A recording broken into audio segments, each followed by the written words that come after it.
This is the X-Zone Broadcast Network, broadcasting worldwide on broadcast affiliates and satellite program providers, including CNN Broadcast Network, Sirius Satellite Network, Star Media, Good News Radio Network, Angel Broadcast Network, Wiki Broadcast Network, and WPBN TV. For more information on the X-Zone Broadcast Network, visit us at www.xzbn.net.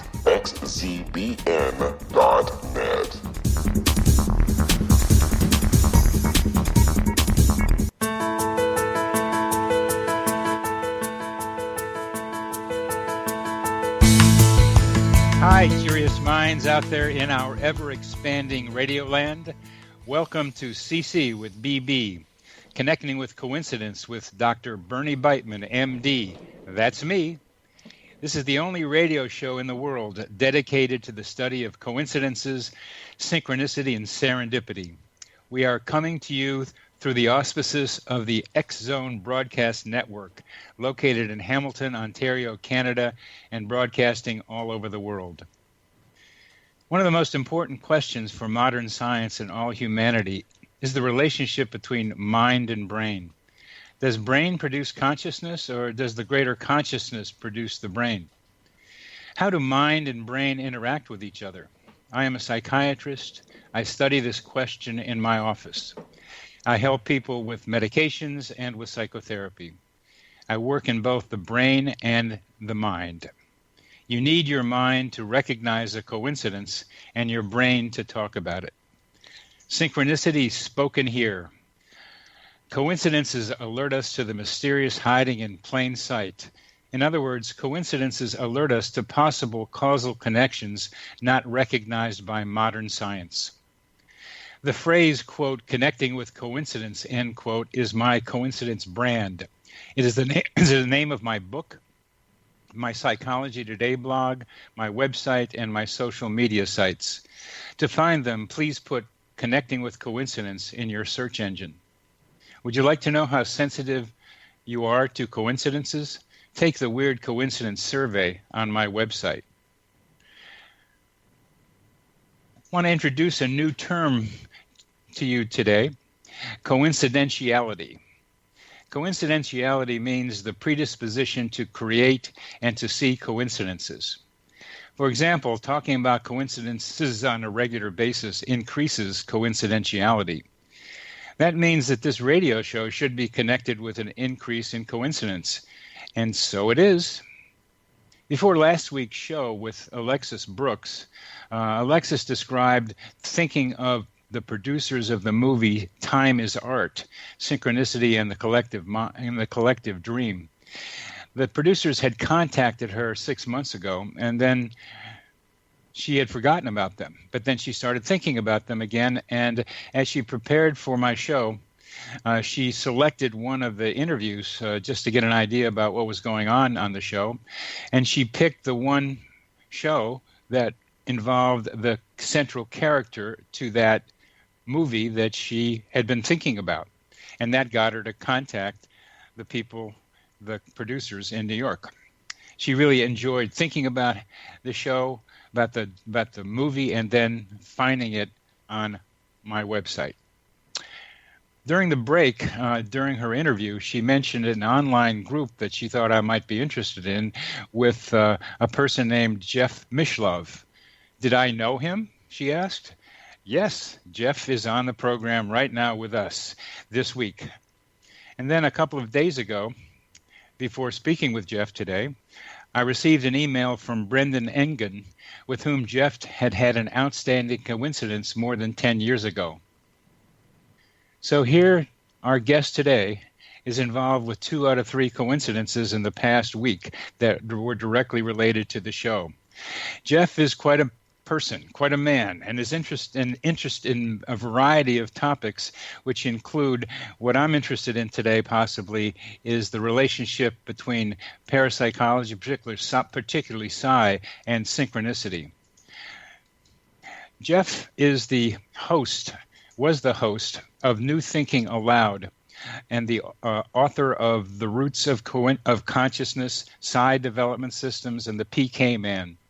Between 1986 In 2002, he hosted and co-produced the original program called Thinking Aloud on public television.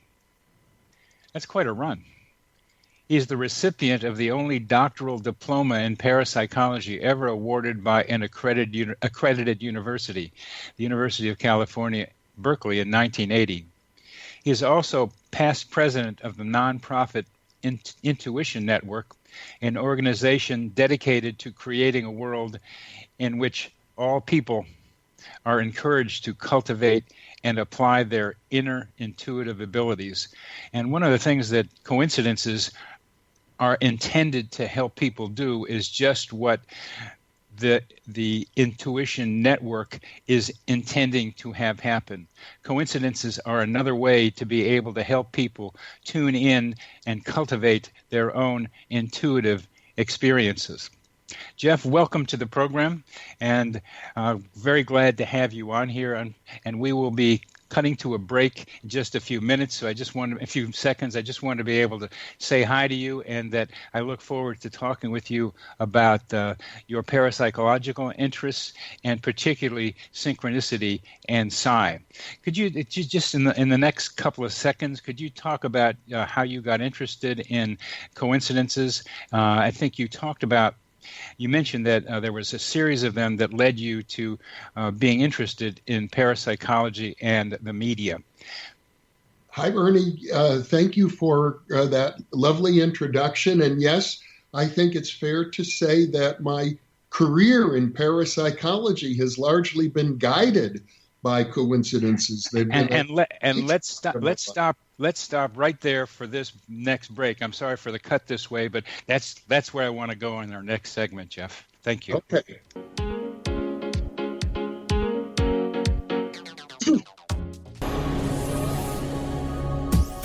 This is the X-Zone Broadcast Network, broadcasting worldwide on broadcast affiliates and satellite program providers, including CNN Broadcast Network, Sirius Satellite Network, Star Media, Good News Radio Network, Angel Broadcast Network, Wiki Broadcast Network, and WPBN TV. For more information on the X-Zone Broadcast Network, visit us at www.xzbn.net.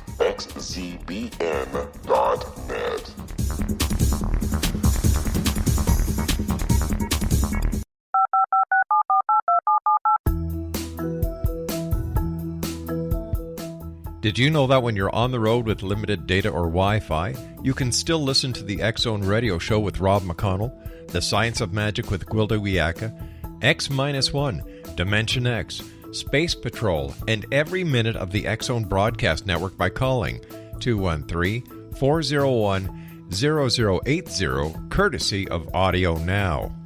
No smartphone, app, or internet needed. It saves your data plan, and it's free if you have unlimited minutes. Call 213-401-0080 to listen on any phone, anytime, anywhere. Remember 213-401-0080 for the best of the paranormal, parapsychology, and sci-fi radio programming anywhere, 24/7, 365.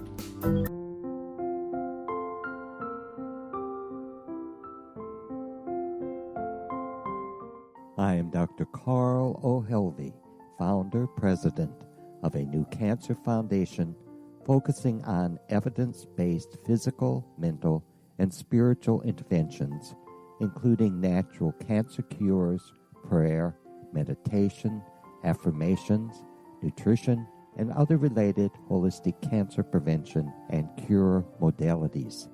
These are used in cancer education, research, and financing care. I ask for your help to continue this important work by donating at www.holisticcancerfoundation.com.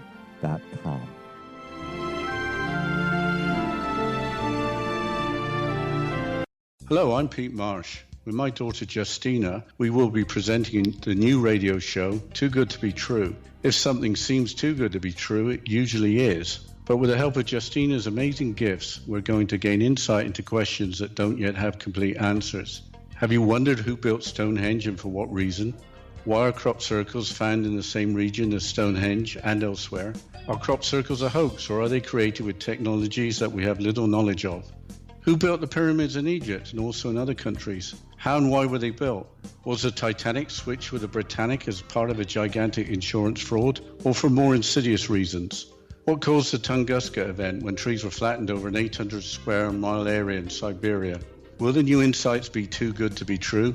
Well, that will depend on what you are prepared to believe. Please join us as we start on this journey together. For more information on Too Good to Be True, visit www.xzbn.net. Little children aren't the only ones afraid of the dark. Millions of soldiers return from war zones with PTSD, anger, frustration, fear, and loneliness, much of which surfaces during the darkness of the night. You have the chance to change the lives of these American heroes. Songs and Stories for Soldiers.us provides free MP3 players for these men and women.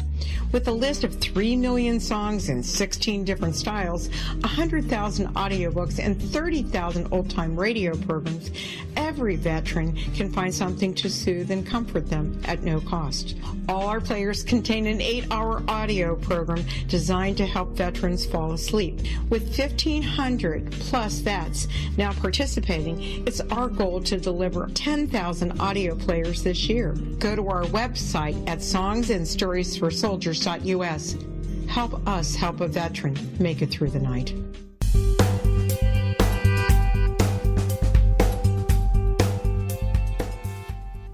Welcome back to CC with BB, the only radio show in the world dedicated to the study and discussion of coincidences. Our guest today is Jeff Mishlove, and we are beginning to talk about how Jeff got involved in both the media and parapsychology using coincidences, and how coincidences continue to guide him in his career. Please, let's get right into that, Jeff. Oh, okay. Well, let's start back in 1972. At that time, I was a graduate student at Berkeley in criminology. I was doing field work at San Quentin Prison and really taking a close look at the dark side of human nature, doing, in fact, psychotherapy with murderers and rapists. And I desperately wanted to switch. I wanted to study positive forms of human deviance, not negative. But as you may know, in universities across North America, it's much, much easier to study psychopathology and crime than it is to study creativity, intuition, and especially synchronicity and psychic functioning. So Yes. I agonized for months and months about that. And one day I knew that the answer was going to come to me in a dream. And so I had that dream that night in which I was visiting some friends who lived in Berkeley and knocked on their apartment door. In the dream, there was no answer. And in the dream, I knew where they kept the key. So I took the key, opened the door, walked into their living room, and found in my dream a magazine sitting on the middle of their living room floor. And in the dream, the magazine was called I, E-Y-E. So at that moment, I woke up from the dream with this feeling of exhilaration, eureka, I have the answer, but I hadn't a clue as to what the answer really meant. So I actually acted out the dream. I put on my tennis shoes, ran across town to 5 miles to this apartment, knocked on the door, and nobody was there. And it just so happened I did know where they kept their key. So I found the key under the doormat, let myself in, walked into the living room, and in the middle of the living room floor was sitting a magazine named Focus. That magazine literally brought focus to my life at that point because it was the magazine of the local listener-sponsored radio and television KQED in the San Francisco Bay Area. And at that moment, even though I didn't own a radio or TV, in fact, I was a long-haired hippie who didn't believe in that electronic communication was at all authentic, I changed my mind and decided to get involved. And I went down to KPFA radio in Berkeley and even though I had my master's degree at that point in criminology, I said, I'm here to volunteer. And they gave me a little job sitting at the front desk. And they said, when you hear the doorbell ring, push this buzzer and let people in the front door. And that honestly changed my whole life, because in 3 weeks I had learned how to produce radio programs, as you're doing now. And I was given my own regular program twice a week called The Mind's Ear. And I found myself all of a sudden sitting across a table with world-class experts, everyone passing through the San Francisco Bay Area who had written a book on consciousness, and 10,000 people listening in. So I made a decision at that point that I had the resources to begin to create for myself an individual interdisciplinary doctoral major in parapsychology. And ever since then, I've had this feeling that when you resolve to reach and for your highest potential, to become the best person that you can become, the universe reaches back to help you. And that's how I see synchronicities. It's sort of an intelligence coming from the universe itself. There's a few other elements to this, is your own cleverness in several aspects of what you described. The sense that you knew you would have a dream that would guide you, that then you had that it became focus, which certainly are related to each other. Yep. And then you decided to act out the dream. I mean, most people aren't going to do that. And then you went over to the house to find that focus. And then somehow you went over to KPFA and volunteered. And there's a step that I didn't get there, is how that you went from pushing the button to having a radio program.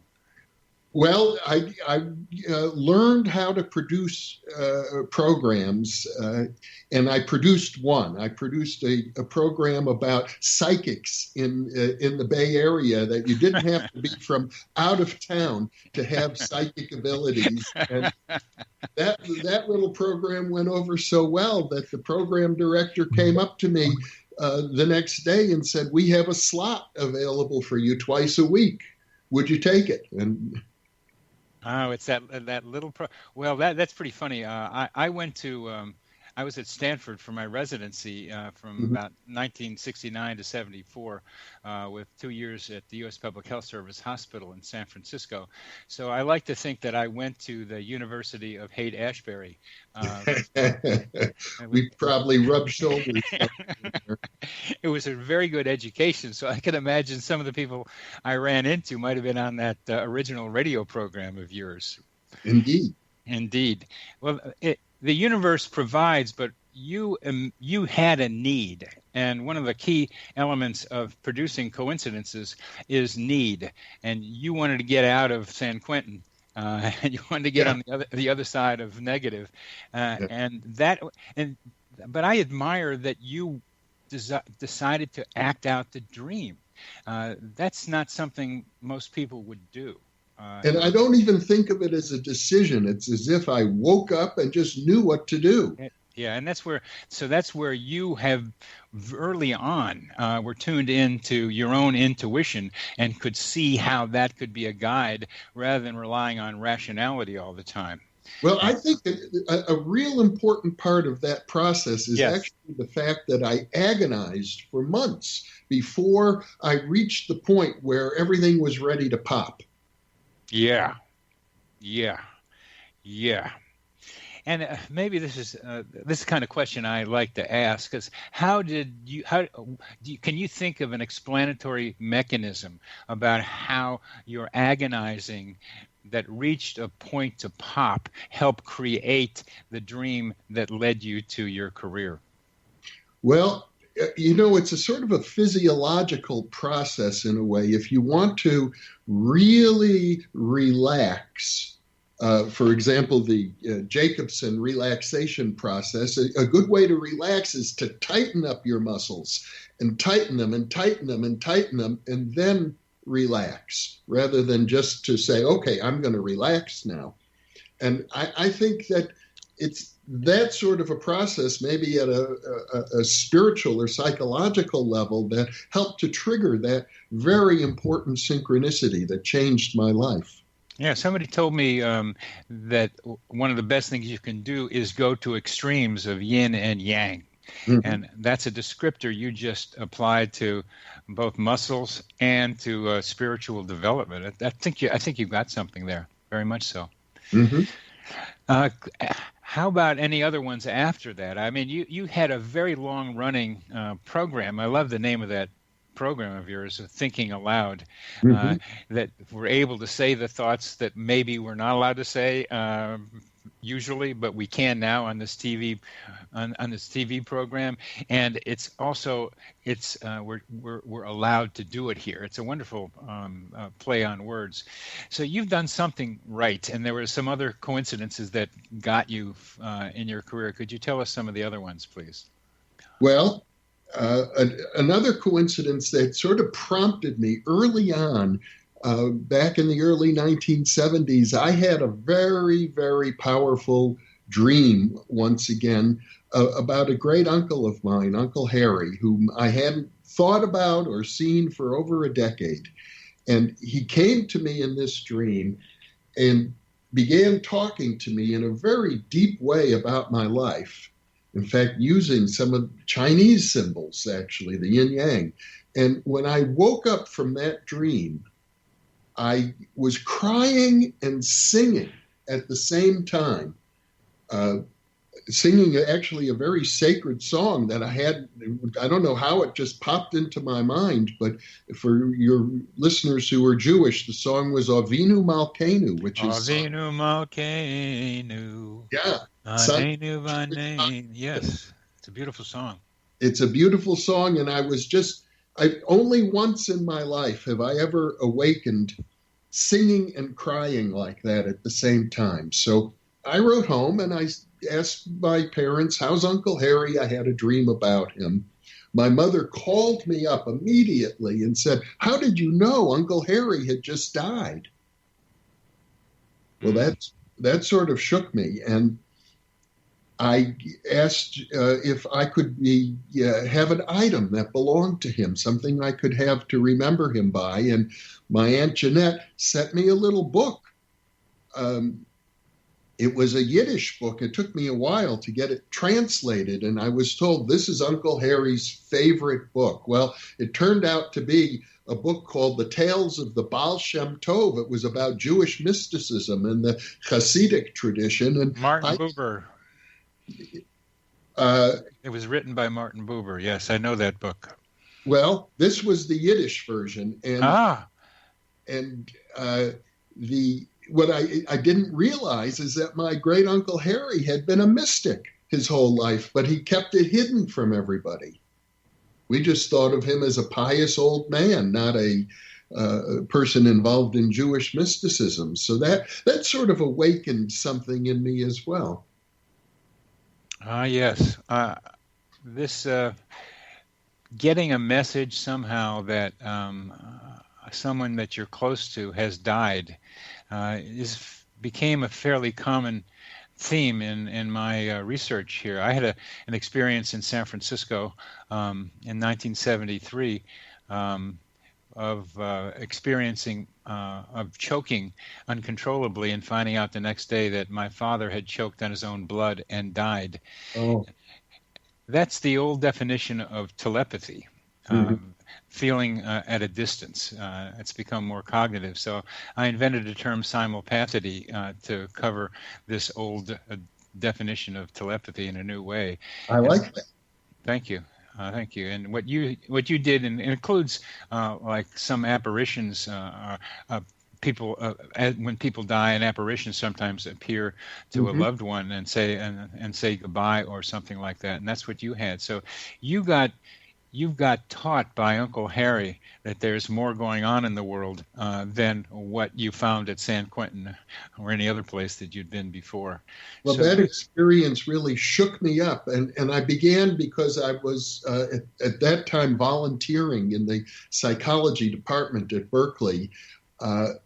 I went to my professors and began asking them, what can you tell me about this experience? And I quickly learned that they had nothing whatsoever intelligent to say about it. And that made me resolve that if I was going to understand what was an experience that shook me to my bones, I was going to have to become my own expert. I couldn't rely on other people to do it for me. Beautiful. That is beautiful. So we are coming to the end of this segment, and we will continue with Jeff Mishlove in our next segment, talking about some really cool stuff.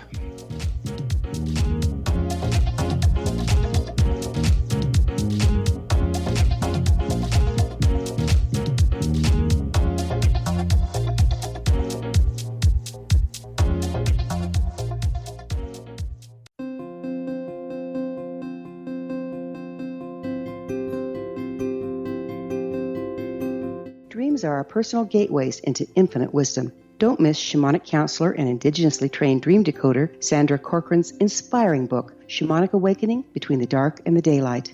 This remarkable work chronicles Sandra's 35 years of experience with diverse wisdom keepers and her initiations throughout the Americas and across the British Isles, Turkey, Greece, and Egypt. Sandy's knowledge of symbology, psychology, and myth influence her dream blog and workshops. Sandy offers private tarot readings, international journeys, a meditative CD, as well as her book, Shamanic Awakening, to encourage you as you navigate this earth walk, creating a deeper connection to yourself and all that is. Find this and more at Sandy's website, starwalkervisions.com.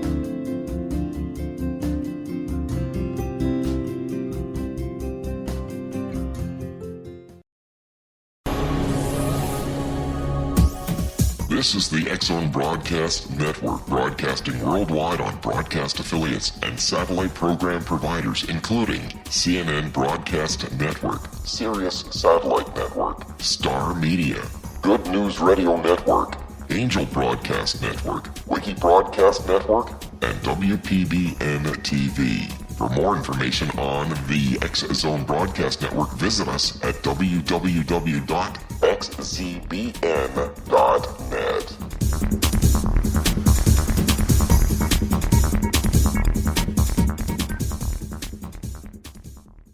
How would you like to be able to read other people's minds? Well, the next best thing is here. When you know how to read a person's name, you know how the person thinks, feels, and behaves. Each letter in our name holds a key to unlock our true essence. Our name contains both our gifts and challenges in this lifetime. Mnemology science discovers personality secrets hidden in the placement of the letters of our names, including the first and last impression people remember about us. Sharon shows us how to interpret the arrangement of letters as outlined in her book, Know the Name, Know the Person. Sharon Lynn Wyeth created mnemology science after 18 years of research and testing her theories, and has supported thousands of people around the world in understanding themselves and others better. You'll enjoy Sharon's unique teachings as she shares her system to learn the gifts behind your given birth name. Even if you don't like your birth name, there are jewels in this book. If you're thinking of changing your name, ready to name your child, or wanting to get along better with others, this is the book for you.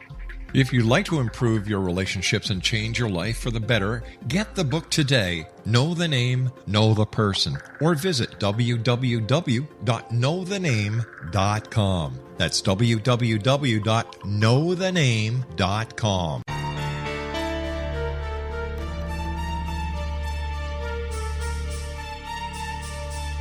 Hello, I'm Justina Marsh, and with my dad Pete, we are going to present a new show called Too Good to Be True. Together, we are aiming to discover more truths about this world and beyond. Do you have unanswered questions about the world?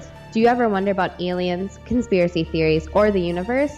There are many shows discussing subjects such as pyramids or UFOs, but we want to relay this information based on our own research, including from spiritual means. Hopefully, listeners will be helped with their own beliefs and will appreciate the psychic insights that add to the previous research and information. We both look forward to sharing this insight and beginning this journey with our listeners. Visit xzbn.net for more information about when to listen.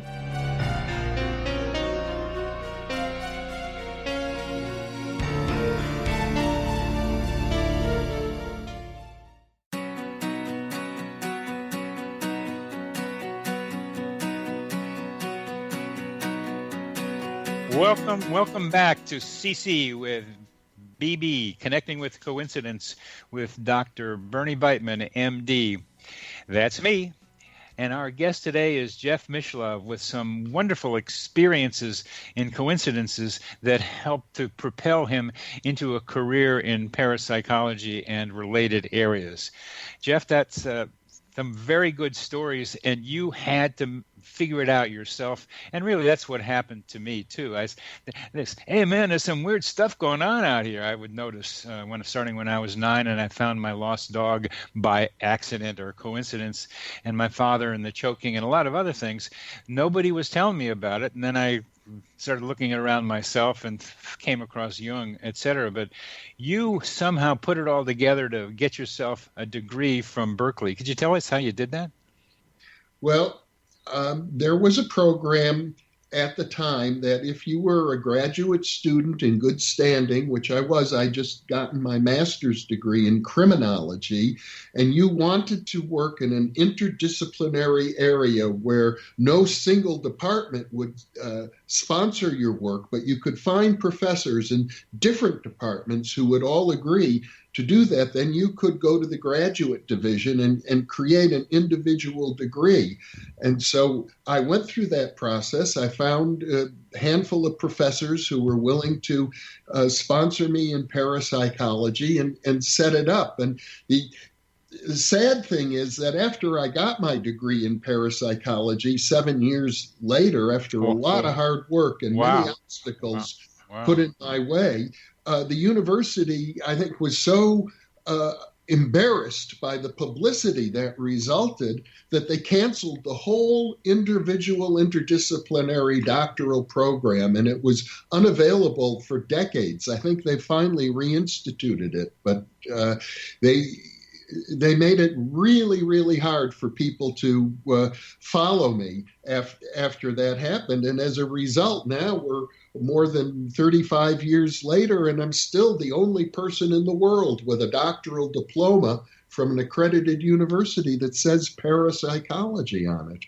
Amazing. Which is very sad to me. It's one of the reasons that I set up the new Thinking Aloud video series now, because I expect that someday in the future, there are going to be widespread educational opportunities in this field. And I'm hopeful that the video interviews that I conduct will become an important resource when that day arrives. Could you tell our listeners how they can get a hold of your videos? You can go to www.newthinkingaloud. It's all one word, and aloud is ALLOWED.com. And that's the video channel. There are over 200 interviews that have been posted, and new ones get put up every week. Wow, you're still pretty active with that. I am hoping or intending to create a new discipline that could be in universities that would be transdisciplinary. I call it coincidence studies. Mm-hmm. And I'm beginning to work on a textbook for such a field of study, an introductory textbook for it.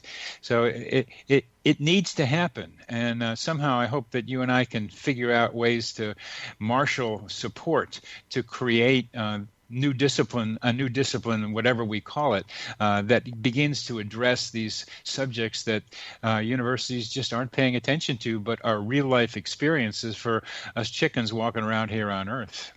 I'm happy to work with you on that, Bernie. All right, good. You've worked with me already by telling me that's kind of what you have in mind anyway, so having a shared vision is a big help. Yeah. Let's go pretend like we're in the classroom here, and we got a bunch of students out there, and we are talking about one of the conundrums in coincidence studies, which is the relationship between synchronicity and Psi, PSI, and telepathy, clairvoyance, and precognition. How do Jung mix the two of them up regularly, sometimes including precognition and telepathy as part of synchronicity, and some Jungians not including those psi events, but staying more with coincidences that help people individuate, that were psychologically helpful to them. So what is your thinking about the relationship between the synchronicity and psi? Well, parapsychology in its modern form originated with J.B. Rhine at Duke University, and he popularized the term extrasensory perception, which implies an information channel going from across space and time, so that people have these telepathy or clairvoyant experiences. The problem is we've never been able to find any information channel. It's certainly not in the electromagnetic spectrum, and nobody has any idea how that works. So people have begun to theorize that maybe it's not a question of information traveling from one location to another at all. Maybe something different is involved, a completely different model. And that's what synchronicity offers as an alternative to people in parapsychology. So I would say that many parapsychologists use these terms interchangeably. It's almost like the wave-particle duality that we see in quantum physics, that some psychic events seem to be a like mental radio, an information transmission model, and others seem to be more synchronistic, but it's actually almost impossible to tell them apart. I am of the information transfer way of thinking, simply because the term synchronicity, among many others, is so vague.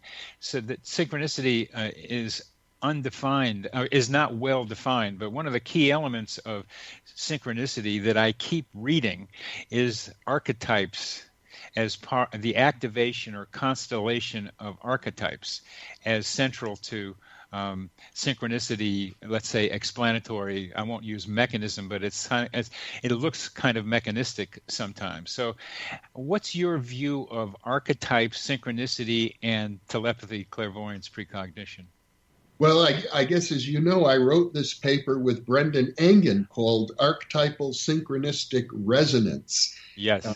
Because Brendan and I, who I had never met at the time, had a series of coincidences that we shared, and they were related to the idea that I had been an ancient Roman philosopher named Seneca in a past lifetime. And Brendan had a psychic reading from a channeler who said that he knew Seneca in this past lifetime, and would he like to meet him today? And the channeler said Jeffrey Mishlove is the person who was this ancient philosopher. And so I got an email from Brendan telling me all of this. And the synchronicity is that the day that email arrived, I was traveling in Spain on my way to visit the city of Cordoba, which is the city where Seneca was born. And many other synchronicities passed between us. And so Brendan asked me, well, do you think you were Seneca? And I said, I have no reason to think that I was Seneca. I think what's going on is something I would call archetypal synchronistic resonance. And he said, gee, you ought to write that up. And I said to him, well, we could write it together. And that's how our paper emerged. And it dawned on me that it's another way of thinking about what some people would call reincarnation. Wow. I know how do you get to reincarnation from the coincidence you just described? Well, now, many people, for example, have past life regression. Yeah. And will, in a past life hypnotic session, they will come up with an elaborate story of having lived a past lifetime. And then to reinforce that story, if it has a lot of, I would use the term numinosity to it, something, spiritually attractive, well, then that becomes a constellation that generates synchronicities that seem to reinforce the story itself. Now, it doesn't mean that those past lives are real past lives.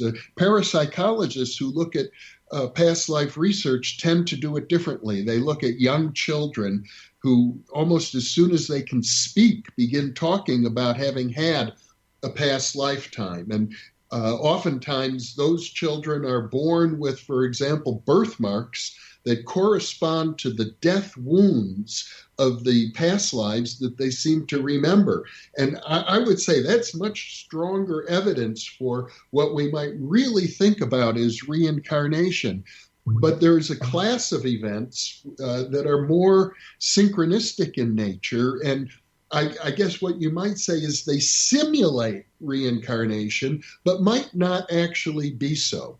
And in my case, when I've had different psychics tell me you were Seneca in a past lifetime or you were William James in a past lifetime, maybe it's just me, but I don't have any memory of having been those people. So I'm inclined to think that something else is going on, and what that might be is an archetypal synchronistic resonance, because the very notion of rebirth or reincarnation is itself an archetype.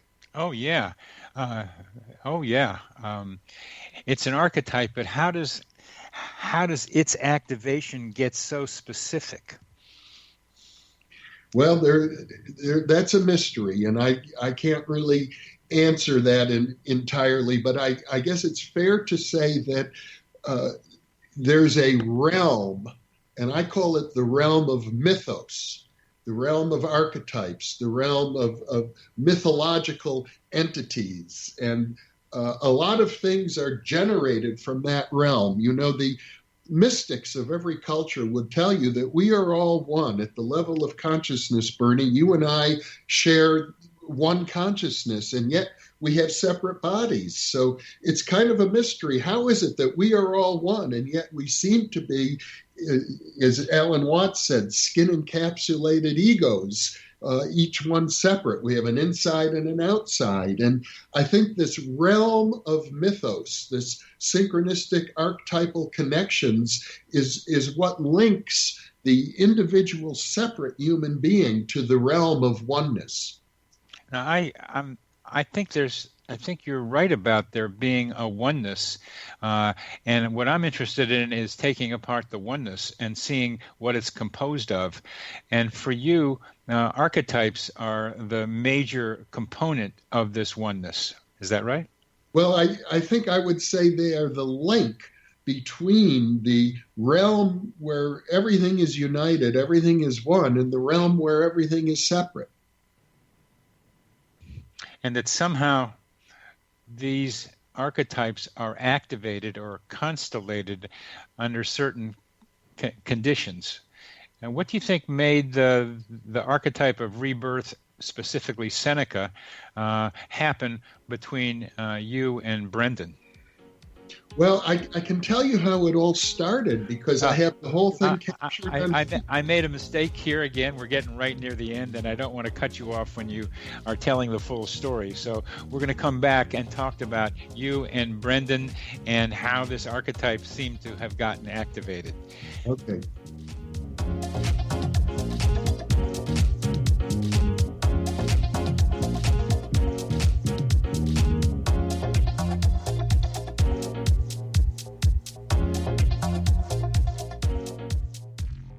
Hi everyone, Rob McConnell here, and I wanted to spend a moment on internet streaming. Everybody has heard about internet streaming, but not many know much about it. Did you know the internet streams just about everything? Movies. From new releases to old classics. TV shows. Almost every show, every episode, and much more. But the question has always been, how do you do it? Well now, thanks to the folks at 123 Ready TV, I have the answer for you. They have developed a simple program app, 123 Ready TV, that you install on your Windows PC, Android smartphone, or Android tablet that can have you streaming like a pro in less than 5 minutes. You truly won't believe how much is available or how easy it is to do until you try. And for a one-time cost of only $19.99, this product is a real winner. To learn more about 123 Ready TV, visit our website at www.xzbn.net.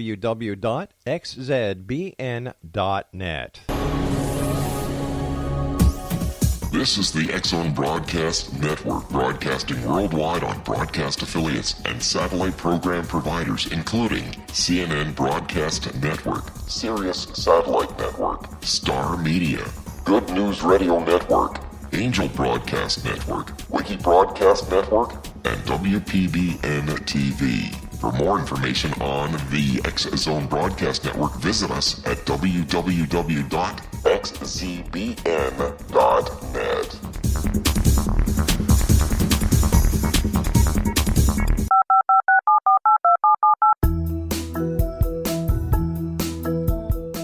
Did you know that when you're on the road with limited data or Wi-Fi, you can still listen to the X-Zone Radio Show with Rob McConnell, The Science of Magic with Gwilda Wiyaka, X-1, Dimension X, Space Patrol, and every minute of the X-Zone Broadcast Network by calling 213-401-0080, courtesy of Audio Now. No smartphone, app, or internet needed. It saves your data plan, and it's free if you have unlimited minutes. Call 213-401-0080 to listen on any phone, anytime, anywhere. Remember 213-401-0080 for the best of the paranormal, parapsychology, and sci-fi radio programming anywhere, 24/7, 365.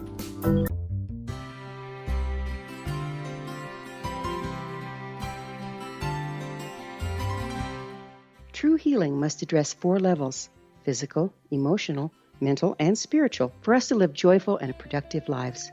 We tend to treat 3 of the 4, leaving the spiritual languishing. If you're tired of the same dysfunctional patterns cropping up in your life, Soul Balancing is for you. Trixie Phelps, owner and founder of Soul Balancing, is a naturally gifted energy healer trained in numerous esoteric forms, including shamanism. Trixie has created a powerful modality that safely and effectively clears your energetic field. A Soul Balancing session can remove interference, heal trauma, and restore your hope. Contact Trixie for a life-changing long-distance session today, www.soulbalancing.world.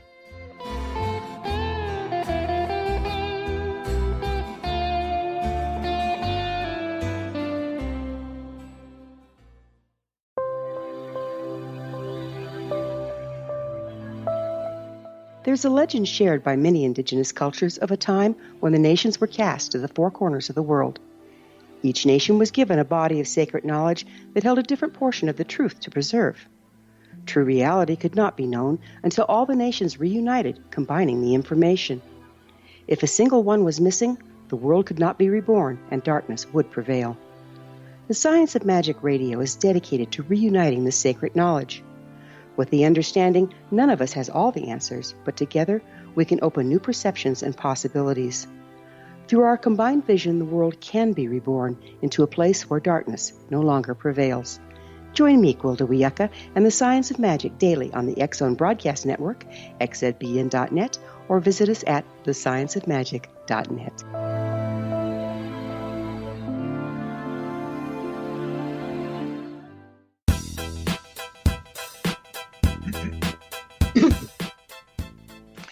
Welcome back to CC with BB, the only radio show in the world dedicated to the study of synchronicity, coincidences, and serendipity. Our guest is Jeff Mishlove, and we are deeply into archetypes and synchronicity with a story he's telling about a colleague of his, Brendan Engen. Please continue, Jeff. Okay, well, this story began actually long before I ever met Brendan. I did a TV interview for the original Thinking Aloud series with Dr. Martin Rossman, who is an expert in hypnosis. And he actually demonstrated on me a hypnotic process, which we captured on video, in which I was to go into a trance state and get in touch with what he called your inner healing advisor. He said it could be anything. It might turn out to be a chipmunk or an animal. And so I'm in this hypnotic state, and he's explaining it, and then I have on video, I come out of the hypnotic state with this silly grin on my face, like, wow, something just happened. And he asked me, well, what was it? And I said, well, a figure appeared to me. He was wearing a toga. And I thought, oh, good, this must be Demosthenes, the great Greek orator, and that'll help me practice my speaking ability, which I thought I'd like to work on. So I said to the character in my hypnotic vision, "Hello, Demosthenes." And he said to me, "I'm not Demosthenes." I said, "Well, who are you?" He said, "I'm Seneca." And I said to him, "Well, Seneca, since you're here, what would you like me to do?" And he said, "Study my life." Study my life. That it came out like that. And I came out of the trance, and it felt like, my gosh, that was real. I wanted Demosthenes, but he insisted he was Seneca. So I began studying the life of Seneca, and I learned he's one of the most remarkable people in history, frankly. But one of the interesting things about him is that he was ordered to commit suicide by his emperor, the Emperor Nero, who had been his student. And Nero became jealous of Seneca and had a centurion come in to Seneca's home when he was having a dinner party and tell him right then and there, the emperor wants you to take your own life. And Seneca said to him, "Well, can't I at least make out my last will and testament?" And the centurion said no. So Seneca turned to his dinner guests and he said to them, "All I can bequeath to you is my life. Study my life." Those were his last words. And you came up with that phrase as you came out of that hypnotic regression. Yeah. That was most amazing. That's most amazing. And as I listened to you tell me, somehow you were resonating with the archetype of Seneca. Exactly. Yes. So I was aware of that I had this synchronistic connection with Seneca. And then when Brendan contacted me many years later, just as I was about to visit the town where Seneca was born in Spain, there were other synchronicities that occurred. For example, many years earlier, when I was doing my radio work, I interviewed a man named Nahum Stiskin, who had written a book called The Looking Glass God about Taoism in Japan. And I don't know whatever became of that book, but Brendan was visiting a bookstore in Walnut Creek, California, some miles away from any place I had ever lived. And he ended up finding that book and buying it. And when he opened the book up, it had my signature in it. It had been my copy of that book. And how do you think that happened? Well, you found that book. All I can say is, once again, synchronicity, because it happened within just a matter of days from the time he first contacted me. Well, I call it human GPS, human geospatial system capacity that we have in us. Remember Rex Stanford and oh yes, and his work with